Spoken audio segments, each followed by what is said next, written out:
paborito.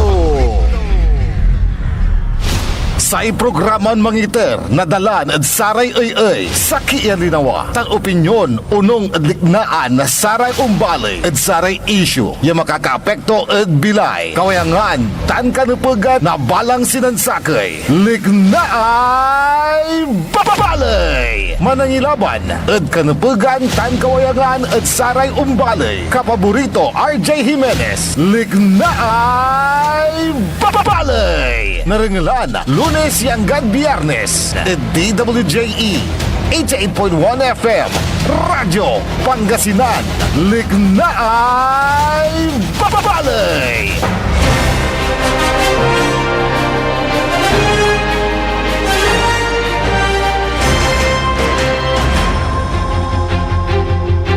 Alas 7:45 la tatang tanagagik. Masantos tan maabig yakabosan da balang sinansakay. Kasumpalan nyo nakangal na saray makapaindak kiran musika. Pampagana tapiano bali-bali ikinul tayo. Pantrabaho tayo dasayan na agaw na Huwebes. Petsa 21 la da bulan na Mayo 2026. Ilay pulos na agaw. Tanmat nasaya petang na agaw. Alas 7 nilabat at talagang marmar lang la susindag na agaw. Kanyan wala tayo kumuna da kasil na laman niya nay. Yan na subaan susaray hamon ng buhay. Piano sikat tayo at makapanbilay. Ya bali-bali at ating tanagagik. Kuli-kuli-kuli labat. Sipag, tiyaga at diskarte. Basta wang baglamang ng kapwa para ang gapo. Ating tanagagik so problema. Yan aspeto technical engineer Nexon Dakal. Amigo yo yung may paruntal na sa informasyon balita. Dana saraya peteg-peteg yang matuan liknay balay. RJ Biray Jimenez at your service always.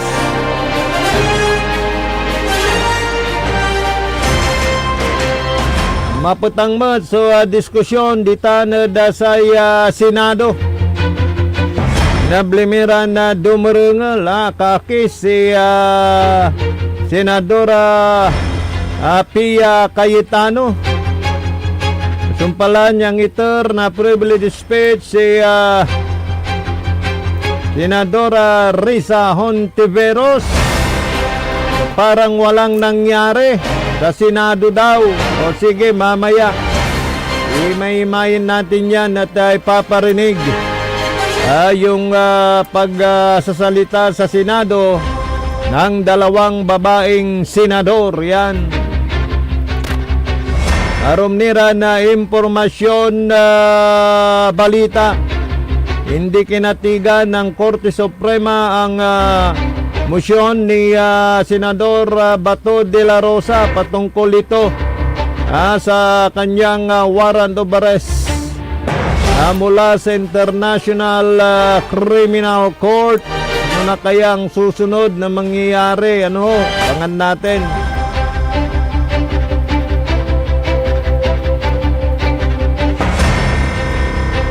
Sa balita naman dito sa ating lalawigang Pangasinan. So yung palagi nating sinasabi na mag-ingat sa pagmamaneho, lalo na pag kayo ay nagmamaneho ng motorsiklo. Dahil sa tala ng kapulisan, ang pangunahing sanhi ng pagkawala ng buhay ay dahil sa aksidente nitan. Kanya na manalwar kayo. Dasatay panagmanehuyo. Liknaan ng balay nilira dasaya so susulong. Dan idol ko Robin Hood Padilla. Dasayay pangakala na satay grade 11 tan grade 12 aruman nyo labat so dukoy na panurong nasaray anak tayo imbis siya makapansumpal larad kolehiyo nan saman ni Engineer Nixon agak pabor satan ayagan tapiano jaduntan at napakasil so kalidad na edukasyon at bansan Pilipinas anong dalara may fast learner ay di pati si kara piktado isti makabantilara ay sosilis. Sana naman pumasa itong panukalang batas ni Robin Hood Padilla na controversial din ngayon. At siya isa sa nasabing person of interest sa paggalis ni Senador Bato de la Rosa sa Senado.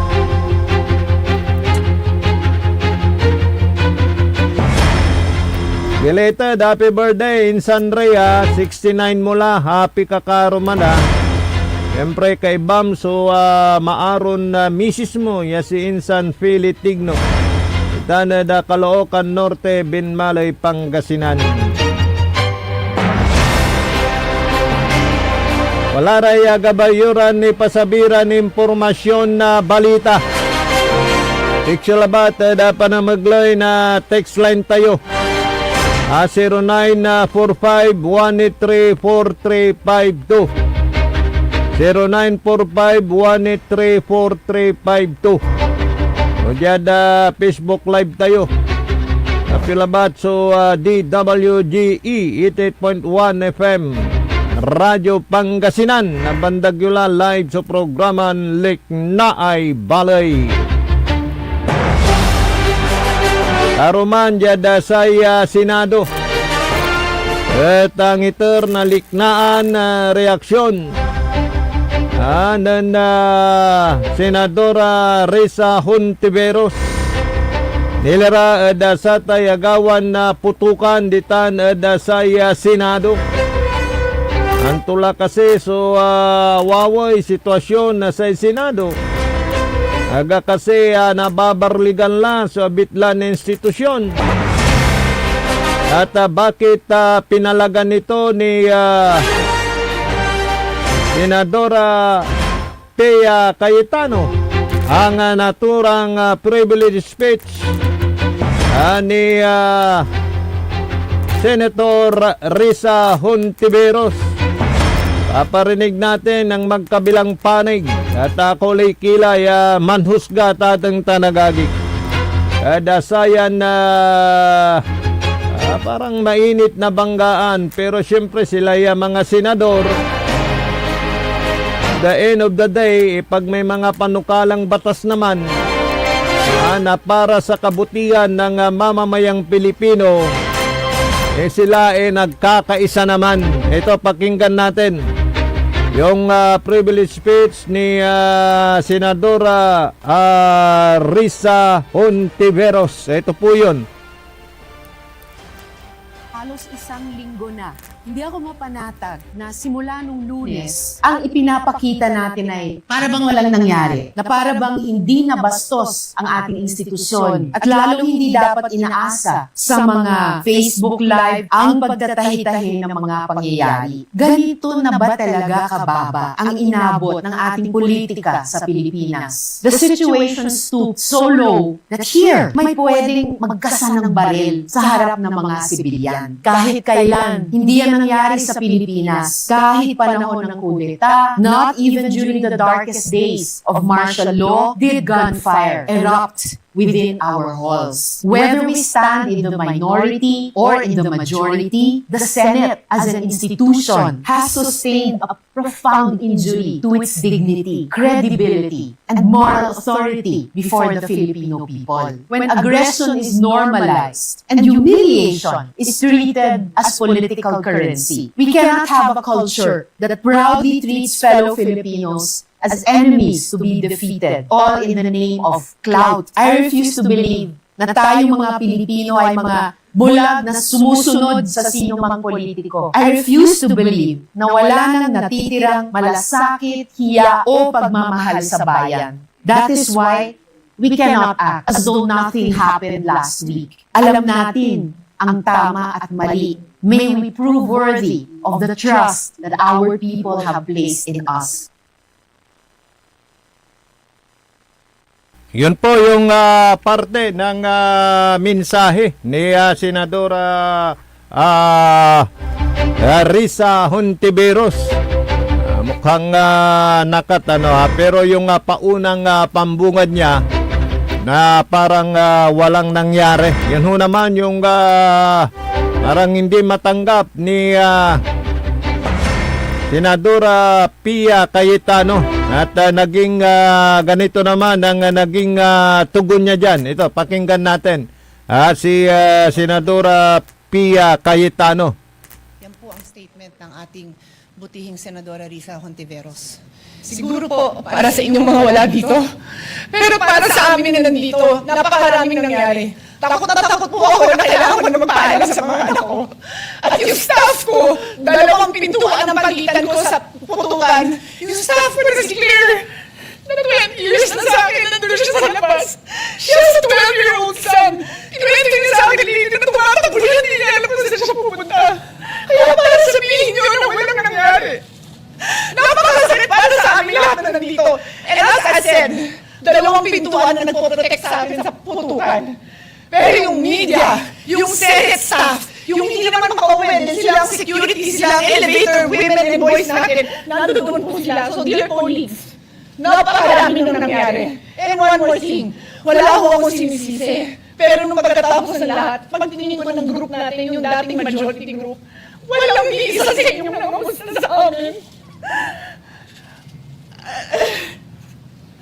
Some of you I've known for 20 years, 10 years, and I didn't even hear any of you say, kamusta na kayo dyan? Napakasakit na sa akin. Sobrang sakit.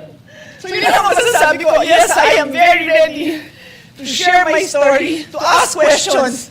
Pero kung wala ho kayo dito, huwag niyong questionin yung mga nangyari sa mga nandito. Dahil nandito kami, kasama ng staff namin, Senate staff. You have your own story, I respect that. But please respect my own story. Thank you, Mr. President. Yun po naman yung madamdaming reaksyon ni Senadora Pia Cayetano o yung pinuntuan niya doon, yung unang pambungad na salita ni Senadora Risa Hontiveros na parang walang nangyari. Siyempre, nervyos ira. Awan manira mismo sa loob na Senado at the time wala so mampapaputok na paltog yang kanang nang mat sara may live videos impaway datan nanuneng sara man ya oras loob na Senado nanuneng mo so nervyos da tateng tanagagit. Pansin ko mat, so sa may nervyos nan singa pag-aalala tumat nan Senador Jingo Estrada. Gano napansin nyo may live video to. Sa raman niya momento kasi agdantano antoy nagagawad paway. No, gingan narurungal day putukan. So yun yung masentimento na reaksyon at pagsagot naman ni Senadora Pia Cayetano doon sa naging privilege speech ni Senadora Risa Hontiveros. Yung pinuntuan lang niya yung parang walang nangyari, pero pag pakikinggan mo naman yung kabuuan, ikanyang sinalaysay naman doon yung para bang wala nang pagrespeto sa institusyon ng Senado, at sana hindi na maulit yan. Kaya tumayo uli ito at nagsalita para naman dagdagan yung kanyang sinabi at ipaliwanag na wala naman siyang intensyon na saktan ng damdamin ng sinumang kapwa senador. Bagkus ay kanya lang sinabi yung kasalukuyang sitwasyon at yung nangyari nga nung nagkaroon ng putukan yan ho sa loob mismo ng Senado. At sana magkaisa sila sa isang layunin patungkol sa pagbibigay ng talagang taus-pusong serbisyo sa mamamayang Pilipino. Kasi kung ang paiiralin yung pagiging kakampi ng isa, kakampi ng isa, may division dahil sa partido, dahil sa samahan, minority, majority, may wala hong mangyayari. Basta siguro ang gawin lang nila yung talagang pangkakasakay para da kamuungan na si Umbalay kanaliwan lapod personal ya interest. Untulit tayo sa ang programa likna ay balay wala relik na nyo text yung labat tayo pa na mag-line na text line tayo 0945-183-4352 o dyan Facebook page tayo at ano na busngaw yung mat susaray komento yo ada sarayan nagagawa natin ada bansa tayon Pilipinas. Untulit tayo kasumpala na pigaran makanan taymano.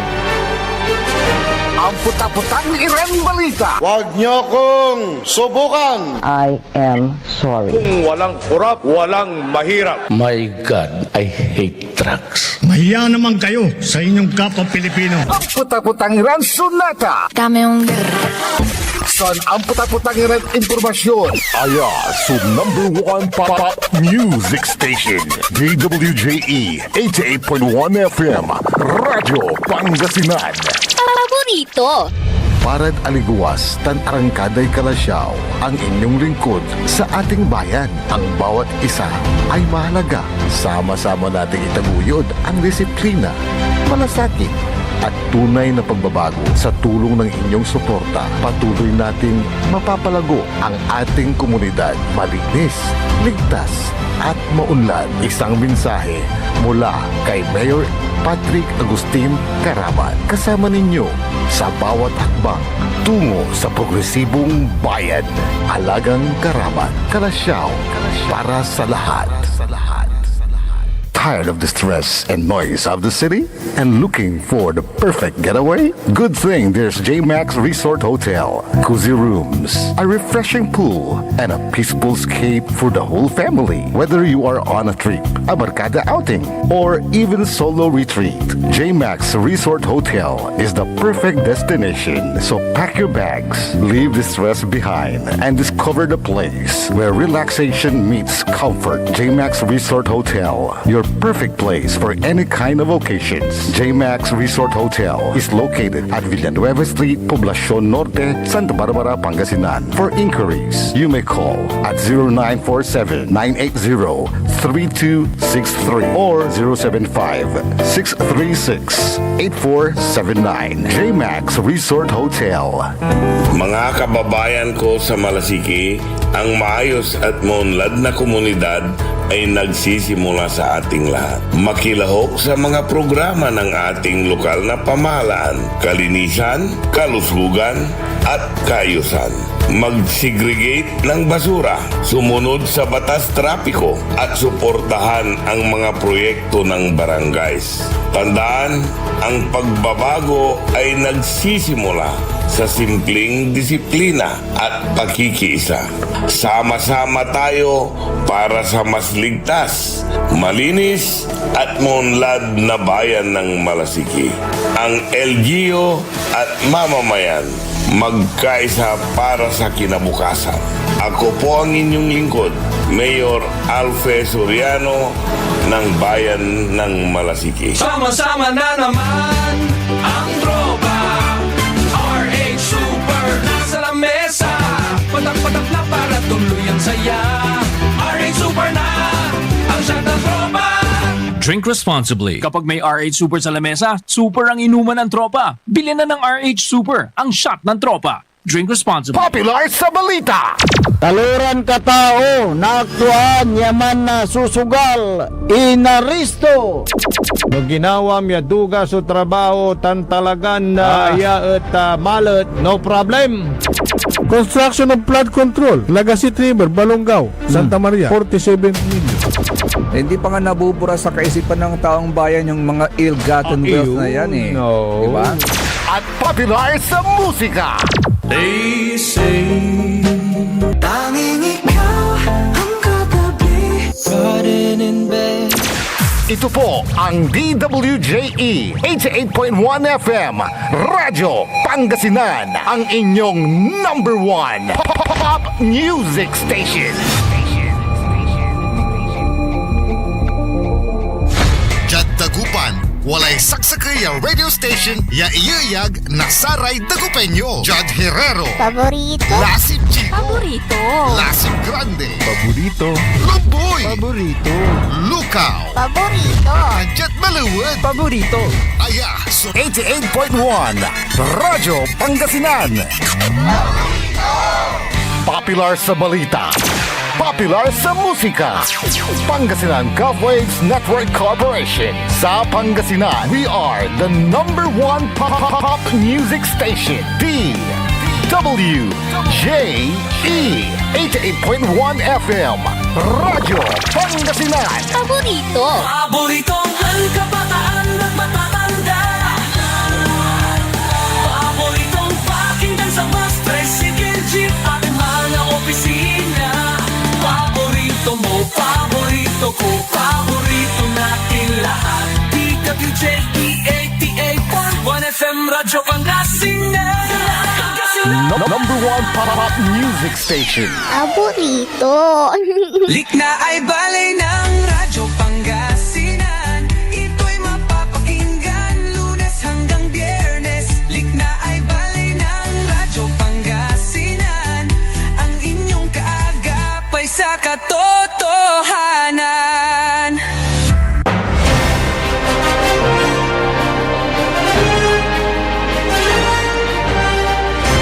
Tuloy-tuloy programa na Likna ay Balay. Kalop kantabay ni amigo yung RJ Jimenez at your service always.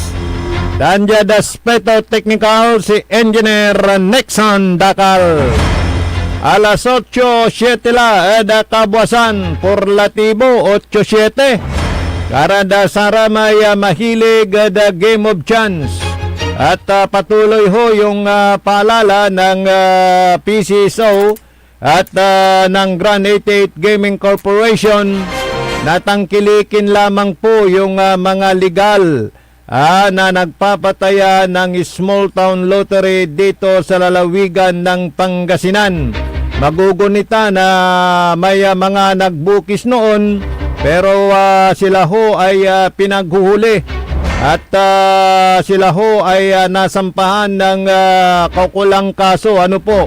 Kaya sa mga nag-iisip na magbukis o kaya gumawa ng illegal na pagpapataya ng small town lottery, kayo po ay habulin ng ating mga otoridad o kaya huhulihin dahil malinaw naman ho sa mandato ng Philippine Charity Sweepstakes Office na ginawa na ngang legal itong pagpapataya ng small town lottery dito sa lalawigan ng Pangasinan. At ang nakakuha nga ito hong Grand 88 Gaming Corporation ng prangkisa at may authorization to operate dito ho sa lalawigan ng ng Pangasinan except Dagupan City. Kaya kung kahit anumang forma ng pagpapataya ng dalawang numero dito sa Pangasinan na hindi ho pinamamahalaan ng Grand 88 Gaming Corporation ay yan po ay illegal.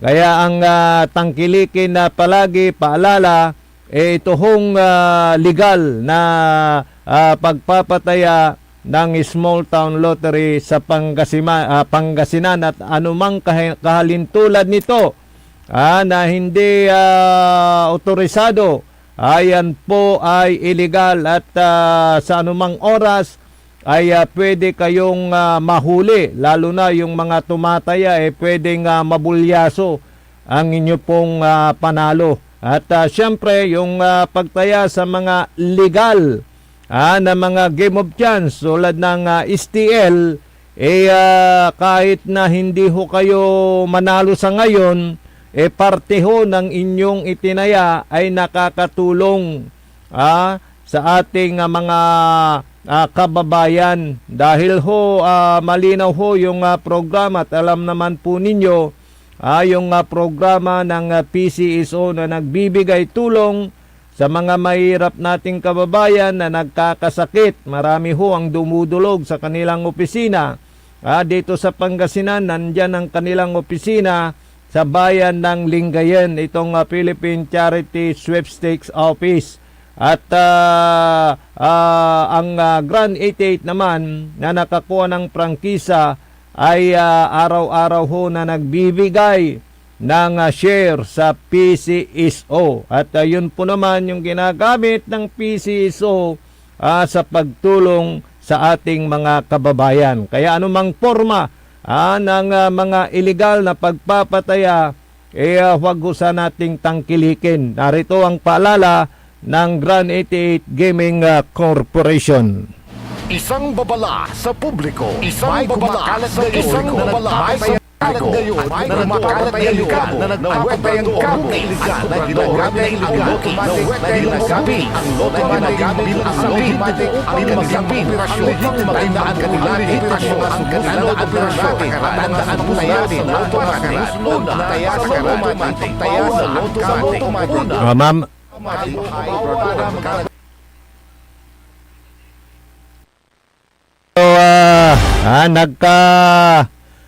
nagkasabay-sabay. Mali yata yung napindot ko doon, Engineer Nixon, mamaya. At mapapakinggan natin yan ulit pagkalipas lang ng ating yan. Bakit waloy?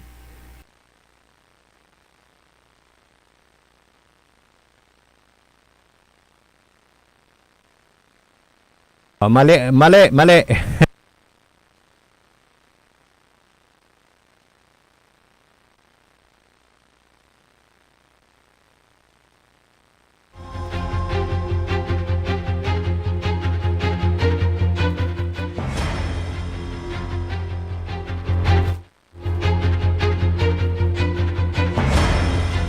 Okay. Thank you, Engineer Nick.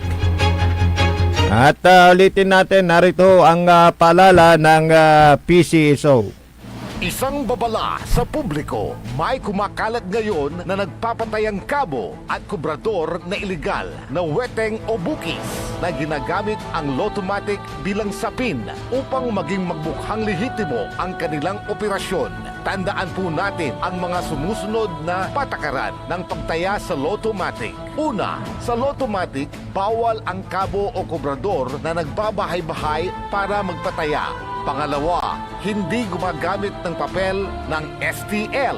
Pangatlo, ang gamit ay makina o POS na naglalabas ng sariling resibo. Pang-apat, ang bola o resulta ay iisa lamang sa buong bansa at ito ay mapapanood sa official social media accounts at website ng PCSO. Hindi gaya ng ginagawa nila na may sarili silang live draw na illegal. Babala sa tumataya sa illegal na Lottomatic ay may panunugutan sa batas. Kaya mga kababayan, dito na tayo sa Grand 88, ang may lehitimong prangkisa na pinagkaloob ng PCSO.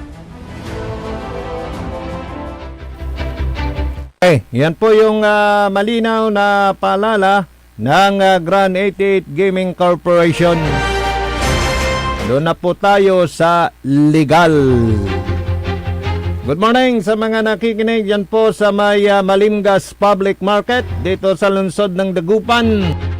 Yung suki natin na nakakariton, talagang mabuhay ka sir at sipag at tiyaga lang at diskarte. At nang marami ho tayong mabinta, no Sabi nga ng kumpare ko, smile ka lang. Huwag kang maingungot sa bilay. Dahil yun ang nakakadiskaril sa diskarte, di ba? Kung medyo matumal ngayon, go ahead. Baka bukas mabenta naman. Ganun lang sa negosyo. Basta wag manglamang ng kapwa-tao. Kung hindi mo panahon ngayon, baka panahon mo bukas. Kaya nga mga pagsubok lamang yan. Wag mong isuko ang laban. Naririnig ko na naman ngayon yun lumalabas na naman ang kanta na yon. Ano kaya yan? May pahiwatig ulit? Sige. Kung hindi ngayon ang panahon para sa'yo, wag mawalan ng pag-asa, maghintay ka lamang. Daming kanta na talagang tumutugma, May bukas pa. Kung may dilim, may liwanag, yan. Para sa mga parang nawawalan na ng pag-asa. Basta may hininga, basta malakas ka, kaya natin yan. Kaya natin to. May nagpasikat ng linya na yon. Kaya natin to. Lulundag-lundag pa, Kilala nyo kung sino yon? Text nyo nga. Sabi naman nung isang opisyal, let's do it. Mga linya ba na talagang naiwan ng mga dati na mga nanilbihan sa ating bansang Pilipinas yan. Huwag nyo akong subukan. Di ba? Ganun ba? I am sorry. Ano ba? Walang kaibigan, walang kumpare. Sumikat na linya, Kayo ang boss ko. Pagtumay sakay. Tumaya sakay Pero nga tanong ng kumpare kong manginginom, tuluyan na bang nawala yung mga buhaya sa lipunan? Nakaw. Ay, bilay kwanda. Malaray bubuntong hininga na lang Basta ang alam ko, Engineer Nixon, lumaban lang po ng patas. Mahirap may maminsan maagumkan to Tagawan na nun niya, laan mo. Di ba? Walay papaiterdad si unya, laan mo, engga po. Siguro makwarta ka natan, pero noong balislay liter K, ay engga pula. Nabos-bos yamin. Tingnan mo yung mga nai-issue ngayon ng mga taong super yaman. Nasaan sila ngayon? Di ba? Mga nangungurakot. At may mga makukulong pa. Sige, medyo mahimik ka. Yung issue sa paghabol dun sa mga taong nagkamal ng limpak-limpak na salapi. Pero nandyan pa rin yan na kaso. Kaya nga yung programa ng gobyerno ngayon, Engineer Nixon, yung flood control. Ayan, flood control project. Para maibsan ang pagbaha sa mga binabang lugar sa bansang Pilipinas. Kaya ba'y binago na, Engineer Nixon? Hindi na flood control project katatang tanagagik. Ito na ngayon ang bagong pangalan. Oplan kontra baha. Yun na yun. Tinagalog. Oplan kontra baha na lang ngayon. Kasi pagka flood control, syempre ang nasa isip ng ating mga kababayan, Kurakutan Blues.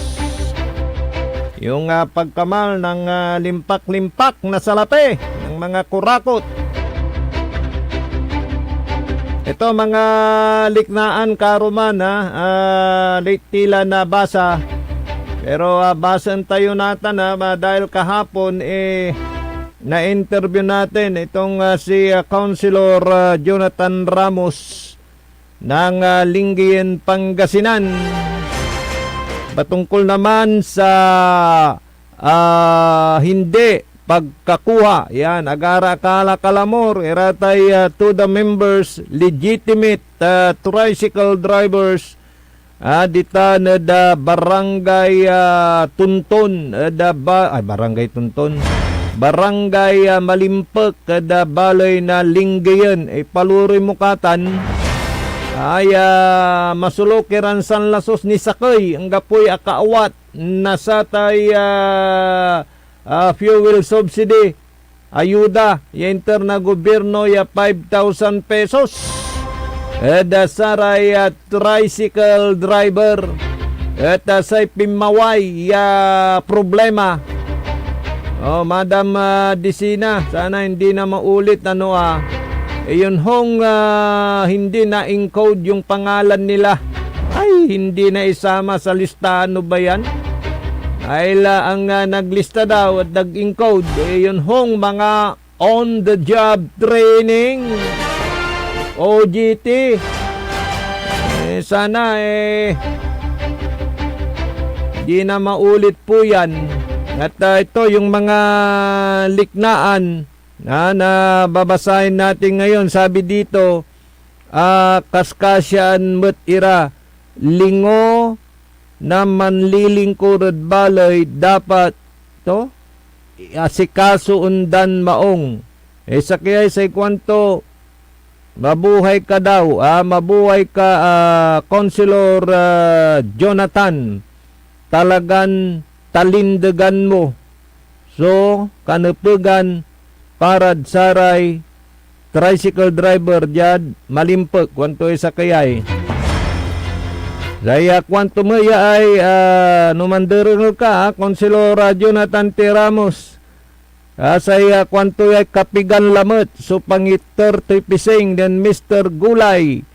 Pangpahaba ng buhay, ang Gulay, Mr. Gulay, love you, kwanto. Wala bilingaran to. Siguro talagang inarnaro data na serbisyo Councilor Jonathan T. Ramos, sir.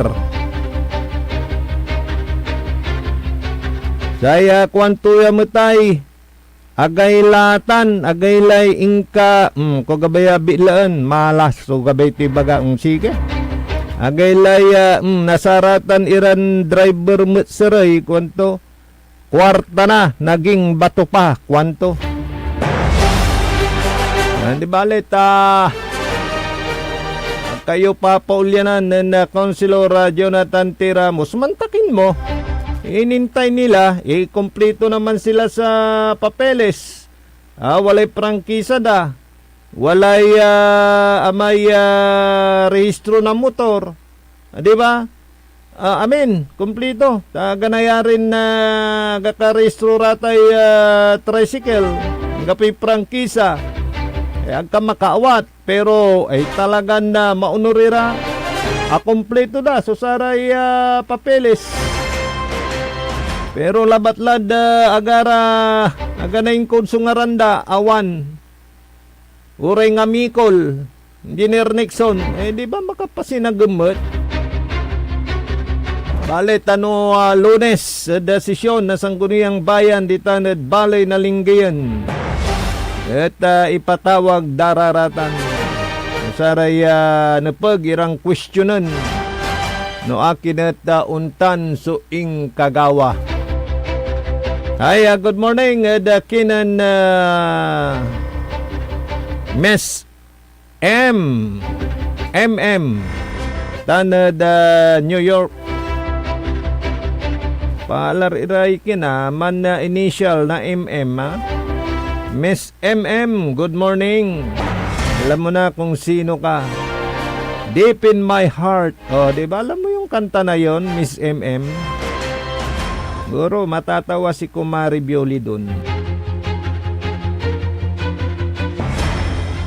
Ang kapulay malami oras saya na programa tayo talara ng sublay daya programa PEM paninilbi ang agresibo at matapat sa bayan ng Binmalay, bayan muna bago sarili. Gusto lang kasi saya antula natin 16, 17, 18, 19, 20 o kung malimalaya agaw ay pandidismantle na saratay fishpen, fish cages at kailugan na binmalay. Ya talagang dakal sumandinayo wadasayan kurang. And then Mayor Pet Merera. Tabayanan po ninyo. Susunod na ang programang PEM. Jadaspeto Technical Engineer Nexon Dakal. Akalupyo sa ang programang Liknay Balay, amigo yo RJ Jimenez at your service always. Jalabat DWGE 88.1 FM Radyo Pangasinan Paborito. Ang puta-putang irang balita. Huwag niyo kong